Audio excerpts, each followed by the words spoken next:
Oke, bismillahirrahmanirrahim. Assalamualaikum warahmatullahi wabarakatuh. Selamat datang kembali teman-teman di channel ASN Koi Jogja. Semoga semuanya selalu diberikan kesehatan.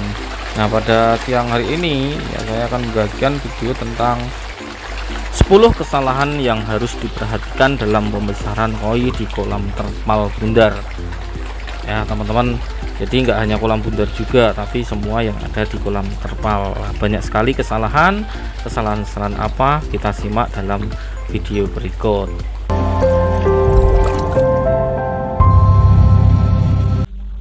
Oke ya teman-teman, jadi kesalahan yang pertama adalah pemilihan bibit yang kurang baik.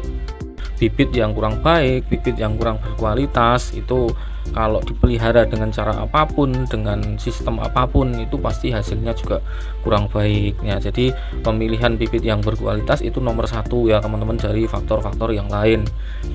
Kalau kita membeli bibit, usahakan di farm-farm yang tentunya sudah berpengalaman ya teman-teman. Jadi dia memang spesialis jual bibit yang berkualitas. Pertama, lihat dulu indukannya, tanya dulu indukannya berapa senti ya. Jangan sampai teman-teman salah, indukannya baru 30 cm, teman-teman beli bibitnya, itu nanti hasil anakannya kurang bagus ya. Walaupun tidak semuanya mungkin jelek, tapi tetap ada yang bagus. Tapi ya mosok ya dari kita beli 1000 ekor ya cuma 1 yang bagus ya. Kan kita berharapnya juga banyak yang bagus, walaupun nanti hasilnya tidak bagus semua seperti itu ya. Yang paling enggak kita dapat nanti separuhnya atau seperempatnya itu udah bagus teman-teman. Jadi tidak berharap lebih, berharap semuanya kita bisa dapat yang bagus, itu tidak ya. Seperti petani koi juga seperti itu. Jadi tidak semuanya mungkin dari ribuan yang bagus cuma puluhan gitu, bahkan cuma satuan berapa ekor gitu yang memang kualitasnya benar-benar bagus.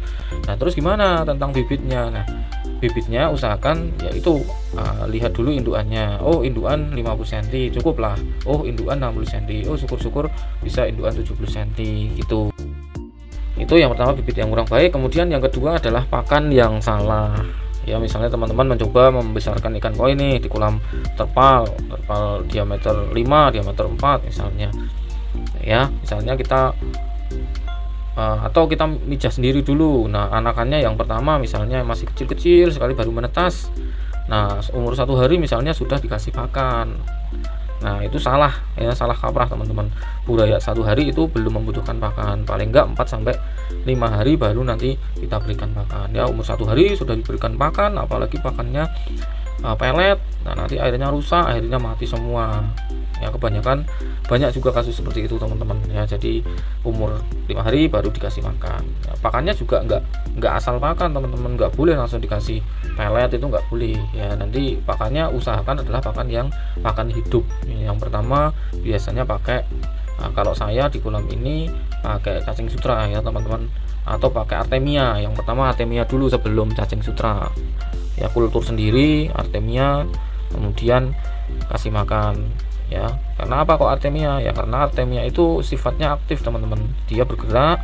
Nah, kemudian burayanya juga aktif untuk bergerak ya, jadinya burayanya sehat seperti itu. Kemudian artemia itu juga masih bagus teman-teman, masih kecil-kecil. Jadi buraya itu mulutnya juga masih sangat kecil sekali. Jadi cukup kalau untuk langsung kita kasih cacing sutra nanti terlalu besar, nanti malah nggak dimakan, cacing sutranya bisa mati itu.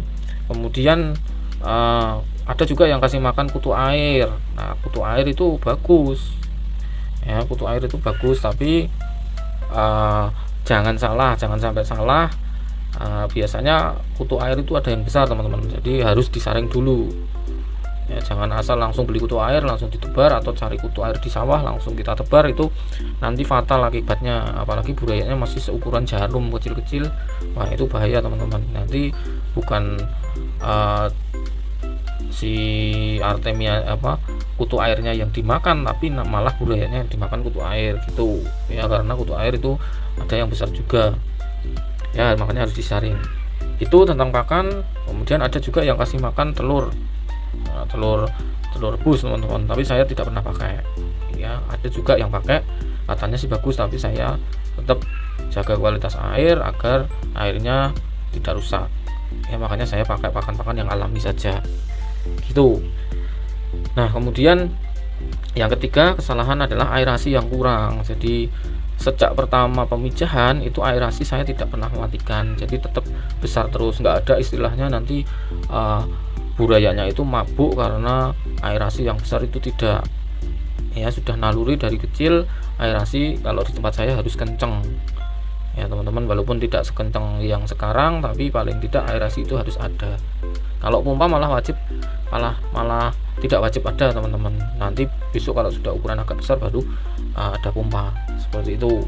Itu aerasi tetap wajib ada, apalagi kalau sudah besar seperti ini itu sangatlah wajib untuk aerasi. Jika kurang ya nanti akibatnya ikan tidak bisa tumbuh maksimal ya, nafsu makan kurang dan lain sebagainya. Itu ya teman-teman, karena juga aerasi kita nggak hanya untuk ikan tapi untuk bakteri baik yang hidup di sini, yang mengurai amoniak di dalam kolam dan di dalam chamber gitu ya. Kemudian yang keempat ya, 1 2 3 4. Oke, yang keempat yaitu sortir yang terlambat. Sortir yang terlambat itu maksudnya bagaimana? Jadi misalnya kita tebar di sini 1000 ya, 1000 ekor untuk pertama, untuk buraya kecil-kecil, atau 2000, tapi kita biarkan terus sampai ukuran 5 cm di sini, itu nggak ada yang namanya sortir, udah kasih makan terus, itu ikannya bisa hidup ya, asal aerasi kencang ikannya bisa hidup, tapi nanti pertumbuhannya bakal lambat teman-teman. Jadi yang harusnya 4 bulan 3 bulan itu sudah ukur lebih dari 5 cm misalnya, atau sudah besar-besar, itu masih kecil-kecil.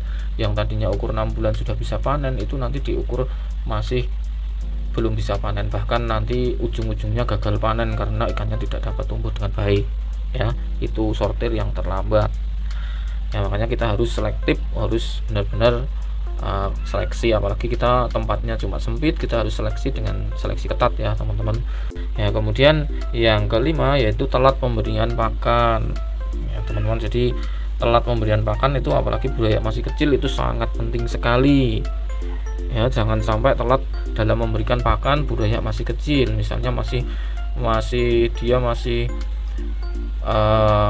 kuat-kuatnya makan ya, istilah Jawanya isih roso-rosone mangan teman-teman.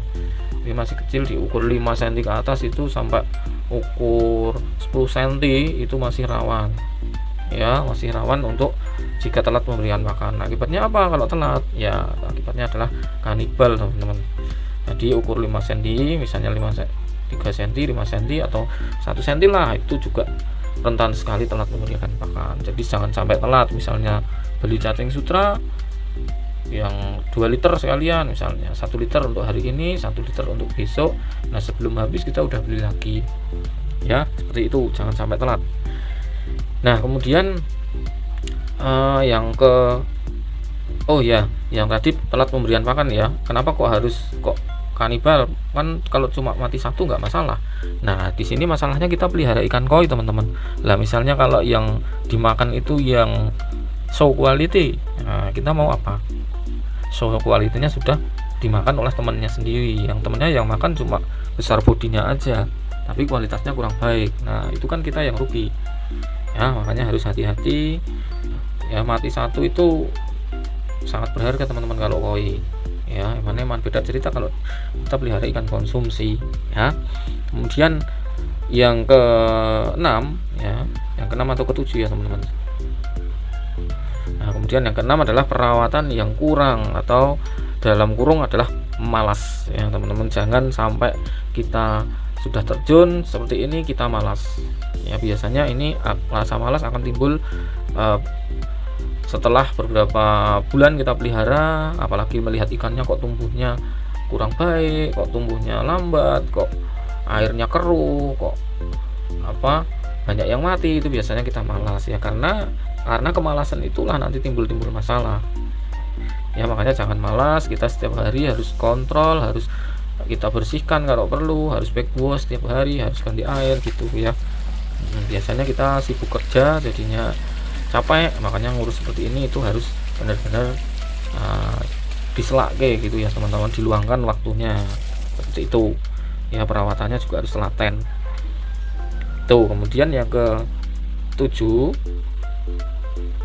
Yang ketujuh adalah mengabaikan aerator AC DC atau genset, teman-teman. Jadi hati-hati, rumah kita mati listrik, kita tidak di rumah, kita sedang berpergian, kita tidak punya genset, kita tidak punya aerator AC DC. Nah, apa yang terjadi? Ya sudah, gagal panen, akhirnya mati semuanya. Ya, banyak sekali kejadian yang seperti ini. Ya, hanya karena mati listrik kita jadi gagal panen. Ya, makanya invest atau kita bisa nabung dulu untuk sebelum kita budidaya, kita punya aerator AC DC dulu, kita punya genset dulu ya.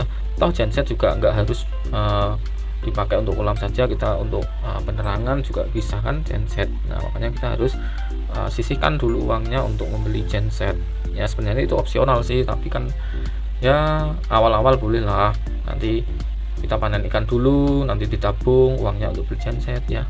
Alhamdulillah saya juga pelan-pelan teman-teman, ini dari hasil panen ini untuk beli genset, untuk beli aerator ya. Alon-alon teman-teman, santai, alon-alon ya, yang penting kita jangan malas ya. Kemudian yang ke-8 adalah pompa yang terlalu kecil, teman-teman. Jadi hati-hati, rekane mau ngirit tapi malah kepelirit. Nah, itu bahasa Jawanya seperti itu, teman-teman ya. Bahasa Jogjanya mau ngirit tapi malah kepelirit, mau beli pompa yang kecil aja ya, tapi apa hasilnya? Nah, hasilnya malah nyedotnya kotoran itu malah kurang maksimal, teman-teman. Jadi malah kotorannya nanti ada di kolam, amoniaknya berlebih, kotorannya tidak bisa terurai. Nah, hasilnya nanti ikannya nafsu makannya kurang, ditambah tadi malas. Nah, ya sudah, akhirnya gagal panen ya. Makanya kita harus sesuaikan kolam kita, misalnya kolamnya D2 ya paling enggak 5.800 ya LPH, misalnya kolamnya D3 ya minimal 5.800 ya, cukup lah, jangan terlalu besar, karena besar semakin mahal juga listriknya, teman-teman ya, seperti itu. Nah, kemudian pipa filter yang salah. Nah, di sini selain pompa kita juga harus memperhatikan pipa antar chamber atau pipa di dalam filter, teman-teman ya. Jangan sampai kita nanti membeli pompa yang besar, misalnya 16.000, kita pompa antar chambernya, antar tongnya ini misalnya cuma 2 in atau 1,5 in. Nah, itu nanti malah fatal akibatnya, airnya meludak kemana-mana ya. Makanya dari awal harus dirancang. Nah, ini sebenarnya saya salah, ini harusnya langsung saya pakai yang 3 in atau 4 in sekalian, karena biar memakai pompa yang besar pun masih aman. Tapi ya sudahlah, pompa saya juga kecil, 5.800, pakai 2 in aja cukup ya, seperti itu, teman-teman. Nah, kemudian yang ke-10 yaitu tebar bibit. Ini yang terakhir ya, teman-teman, tebar bibit yang terlalu padat, teman-teman ya. Kita samakan, misalnya kolam kotak kok disamakan dengan kolam bundar, itu enggak jadi, secara volumenya ada sudah beda. Dan kolam kotak itu tidak bisa diisi padat sekali ya dibandingkan dengan kolam bundar seperti ini. Kalau kolam bundar itu bisa diisi padat ya. Kenapa? Ya mungkin akan saya jelaskan di video-video selanjutnya ya. Intinya kita tebar bibit yang terlalu padat itu tidak boleh. Kalau tempat saya memang agak sedikit padat ya, teman-teman tadi, tapi kita harus bisa ngitungnya ya, harus bisa seleksi terus agar kolamnya tidak terlalu padat. Kita sesuaikan dengan size-nya. Oh, size-nya sudah 25, kita seleksi. Oh, size-nya sudah 30 cm, kita harus waktunya seleksi gitu terus. Jadi tidak istilahnya itu ikannya di situ terus ya, sampai dari kecil sampai besar, nggak ada istilahnya dikurangi, itu tidak ada. Nah, nanti akan berpengaruh pada pertumbuhan ikannya itu sendiri. Itu ya, teman-teman. Nah, sekali lagi mohon maaf nih, teman-teman, saya tidak bermaksud untuk menggurui, tidak bermaksud untuk lebih lebih tahu ya, karena saya juga masih belajar ya, sama teman-teman juga, kita semua masih belajar lah. Tidak ada yang istilahnya yang sudah senior, tidak ada istilahnya yang sudah ya. Intinya saya cuma berbagi pengalaman aja pada teman-teman ya, mau dipakai ya monggo, mau diabaikan nggih monggo ya. Intinya kita sama-sama belajar ya, sama-sama ingin sukses ya. Apa yang sudah saya kerjakan, apa yang sudah saya lewati, insya Allah bisa untuk saya bagikan ke teman-teman semuanya, agar kesalahan-kesalahan ini tidak terjadi pada teman-teman. Itu ya, teman-teman. Monggo, selamat bereksperimen, selamat berbudidaya ya. Semoga koi-koi kita selalu sehat, selalu sukses. Itu aja teman-teman. Tentunya banyak kekurangan saya mohon maaf ya.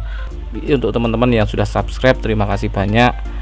Semoga selalu dilimpahkan rezeki, semoga selalu sehat dan bahagia. Itu aja. Assalamualaikum warahmatullahi wabarakatuh.